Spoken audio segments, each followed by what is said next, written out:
bigger snow wall. So when I went back through and I read it, what is she talking about? So I'm glad that you were able to clarify it, so thank you. You're welcome. I'm good, thanks.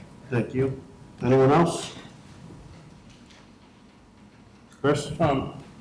As I said, I have some concerns about the site. I do think that this is very intense. With the change on the incentive agreement, I don't really care for the 4 years. Bill was very gung-ho to get this done. They thought they had everything in line. Well, I'd like to see this go through. I know we would be out nothing if it didn't go through, but then, we have part of this site developed and part of it sitting there, and that's part of my concern is we would be having a partially developed site again if it doesn't go within the 4 years.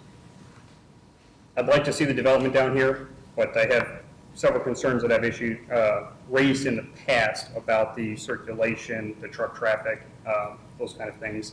I'm not going to go through them all again, but I do have some reservations about this development as a whole. Anyone else? Okay, roll call, please. On all five, and all Nay. A through D. Yeah, those are all in motion. Gotcha. Yes. Okay, I'm sorry, Felthausen? Nay. Machuski? Aye. Keeling? Aye. Coe? Aye. Pat? Aye. Smithers? Aye. Jurlis? Aye. Colosimo? Aye. Okay, next under Plan Commission. Now the lot coverage and floor area ratio, that's something we're passing tonight. There's no motion in the packet. So I will entertain a motion. No. I entertain a motion to approve an ordinance amending zoning code regarding lot coverage and floor area ratio and authorize the mayor and city clerk to execute. Comments or questions on this one? Yes, sir. I think all plan commission documents should have more pictures. Okay. Because seriously, the red numbers and stuff, like this would have made a lot more sense to me as a visual person. Because like I said, I sell drugs, so I'm used to seeing things on scale as opposed to numbers. I can't imagine most of these things. I mean, it makes perfect sense, get more property on your property, but at the same time, for us laymen, more pictures. At city council, not city council, at plan commission, we actually did it interactive. So we took some of these lots and showed what they look like and calculated this all out. It's hard to do. Plan commission gets all of it. Yeah. Anyone else? Yes, sir. I've been following this one kind of closely. I know there's been quite a bit of discussion on it. The one thing that I was looking at that I would like to see if we would consider changing here is in the chart, in the memo, it goes through the B1 through M1 lot coverages. I would like to see those, they're varied between 80 and 85%. I'd like to see them all at 80%. And then that's what I'd like to work on us approving tonight, is having each one of those at 80%.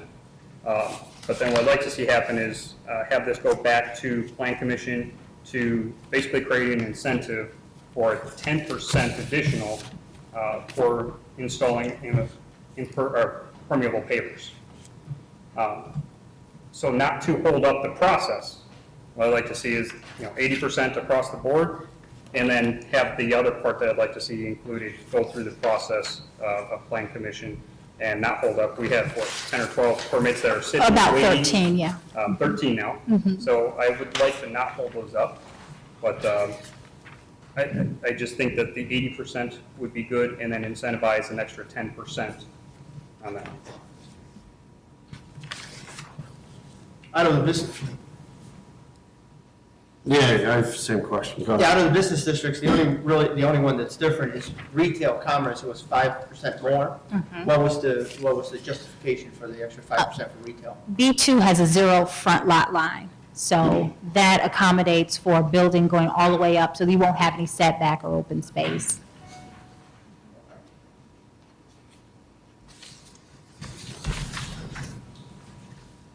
That makes sense to me. Yes, sir. Yeah, I have just one question. If, we could do this and then we need to adjust it, are we able to tweak it further, amend it if something's doesn't seem to be working right? Absolutely, Okay. absolutely. Someone asked me that and I wanted to pass it. Okay. Yes. That was brought up at Plan Commission as well. And so, yeah, we will be revisiting certain sections Okay. of the ordinance as we go along. Yes. I had asked staff earlier today for a little more information about how this compares to the other communities. And I did get your email, thank you.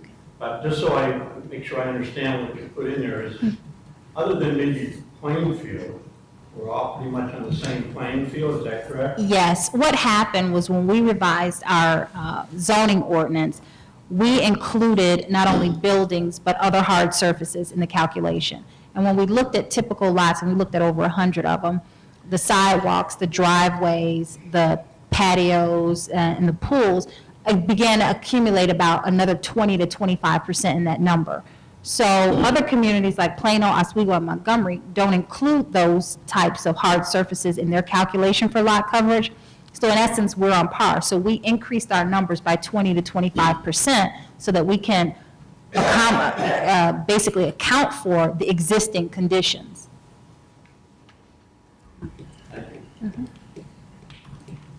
Anyone else? I'm gonna be making a motion to change that, since everybody has had a chance to discuss it. I'll make a motion to amend the B1 through M2 to 80% for the lot coverage.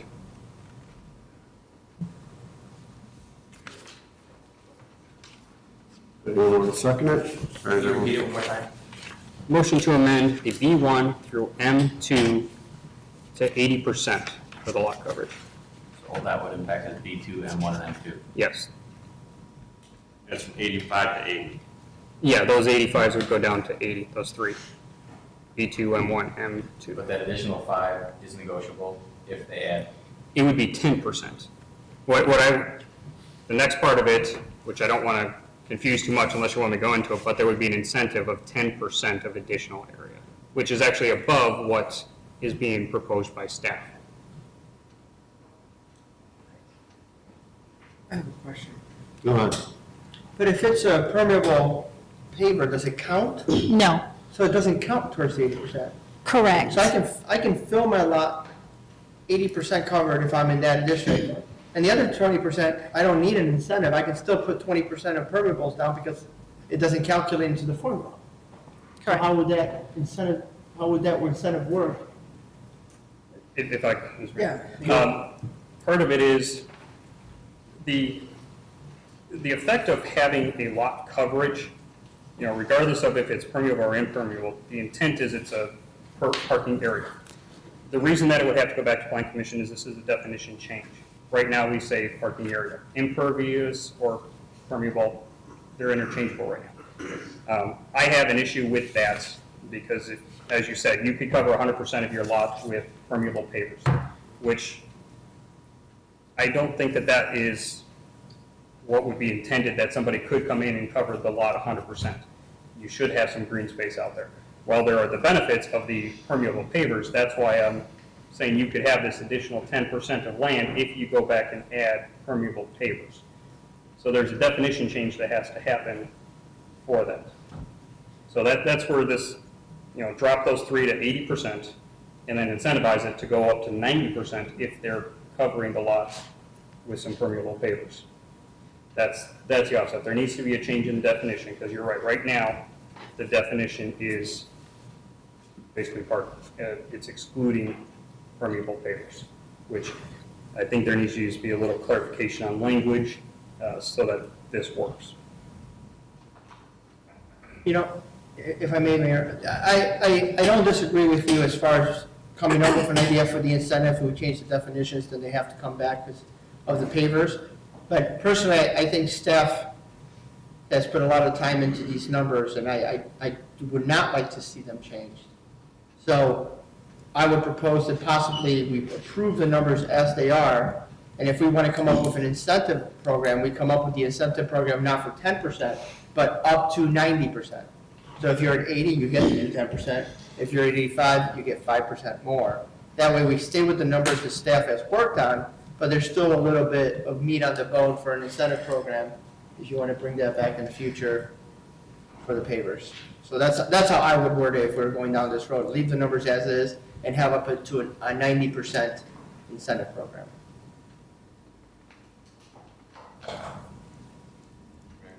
Yes, sir. If we were to in fact make the change you're suggesting, wouldn't it have to go back to plan commission anyway?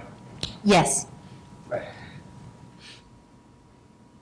And it's already had a public hearing, yes, we need another one. yes, And if we amended after the fact, this would still be in place, and then we would require another public hearing and go back to plan commission to add the incentive, correct? correct. So instead of redoing something, do it again. Yeah, I'm kind of the same vein. I mean, pass it as is tonight, and if you want to bring something else forward, just bring something else forward.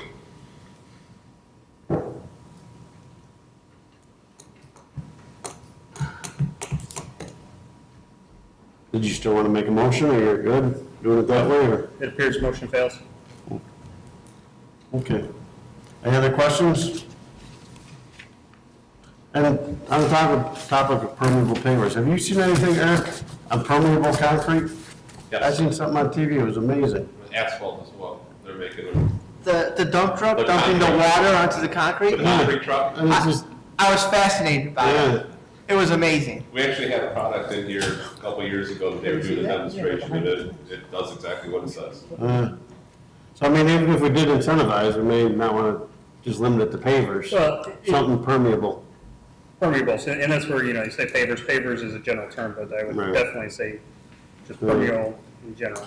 Okay, but yeah, I said, say if you want to bring something forward, I'm sure. Just a quick So we'll be note, if receptive. you're ever in Whispering Meadows, our entire neighborhood is permeable. Roll call, please. Spears, Alright, Rulis, Aye. Colosimo, Aye. Funkazar, Nay. Machuski, Aye. Teeling. Vote, Aye. Pat. Aye. Motion passes. Okay, we're going to take a short recess for an executive session for personnel and negotiating with the union. And we'll come back and take action on the items under the mayor's report. So, shouldn't take long.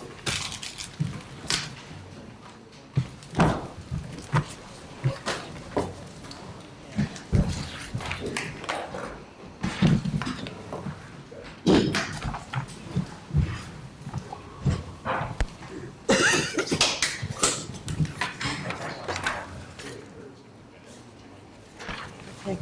Here we go. Whenever you're ready, Beth.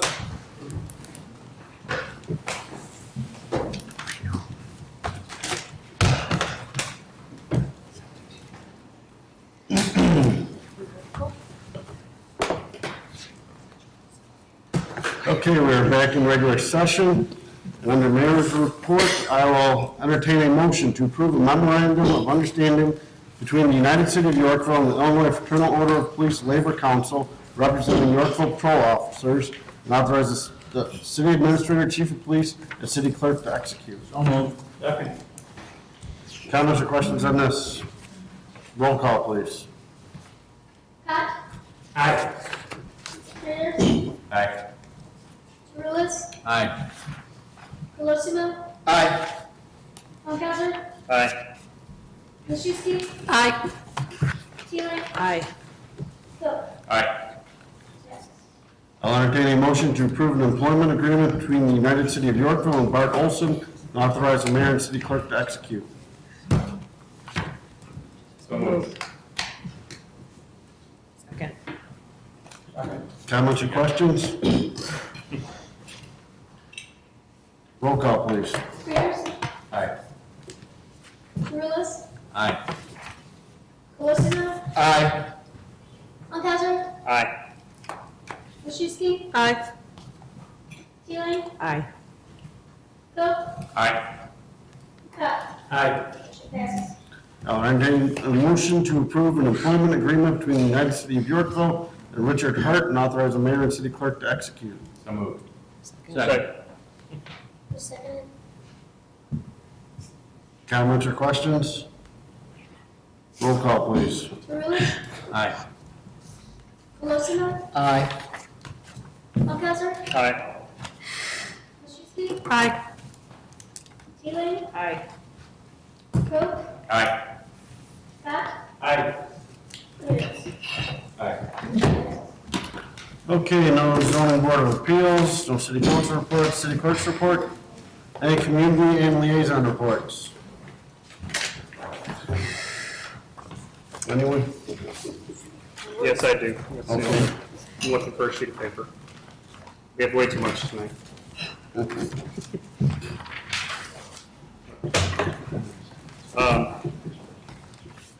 Couple items. This past week, I attended the executive board meeting, the board meeting for the AACBB. Meeting was held out at Rich Harvest Farms. During that meeting, most of what we went over was the International Crown event that is going to be hosted up at that venue. We went through basically a lot of the numbers, what it's going to do, what it's going to generate, and we do stand to see a pretty good influx of hotel rooms being used from that. We're obviously not the host, Aurora is the host, but with that one, it's a big event. We have the ability to utilize the services of Rich Harvest Farms and the CVB to help promote this. They're willing to work with the municipalities for our hotels to actually promote the event itself locally so that we can have foot traffic in town, retain people in the hotels, that kind of thing. This event is expecting over the 4 days to be 100,000 visitors, which is less than the large event they had last year, which in 2 days had 120,000 visitors. So it is a significant event. I don't know if any of you are familiar with it, but it brings the top 8 countries in women's golf here. It's a significant thing. It's the second year for this one, but it definitely will be a benefit. So that's kind of a quick update on CVB in terms of events. They have taken and heard our concerns and the request for additional information. I know Court has responded to Bart in a little bit, and I had some conversations with Court and the board about making sure that Yorkville does receive what we need. They're very well aware of our position of a Plan B within the next 6 months. So they are going to be making efforts to try to appease us as we are working through. So that's CVB. Also, I attended the KenCom board meeting. During that meeting, going through just some of the general day-to-day things, but the biggest is the annual budget, the fiscal year 16.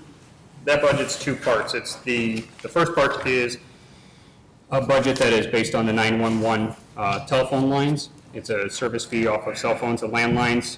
That's pretty straightforward. There's no real control over it. It's just a matter of that's the primary revenue stream. With the budget as a whole, the second component is the actual operations. We're looking at a decrease this year of our contribution from 73,000 down to 71,400. So it's, by some good graces, we're going to be paying less into KenCom. So that overall is looking good. That includes all their maintenance, everything that they're wanting to do, some expansions.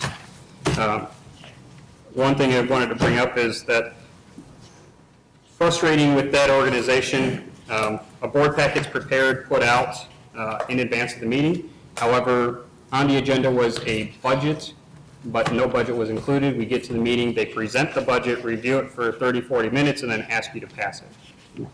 And myself and an alderman from Plano brought that up as a big issue, especially when going through the process of discussing it, there was an error in the budget that they were presenting. So this group is still very much push, push, push, doesn't matter, about the input, we're gonna do it. So trying to look it over, I've talked to Bart about what our contribution is. I'd like to, look it over with our finance to see if there are any other issues. It seems a little strange that our budget this year for FinCom is actually down several $1,000s.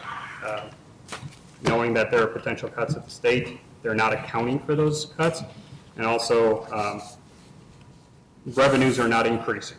So that's obviously no major cuts have been made within the organization. So just looking at that, but I'll keep you apprised. But right now, it looks like our contribution is going down. Anyone else on community or liaison reports? Any staff reports? No reports? Any additional business? No executive session. Do we have any citizen comments? Dan, Lynn? Anything? Meeting adjourned. Find it. Where are we going?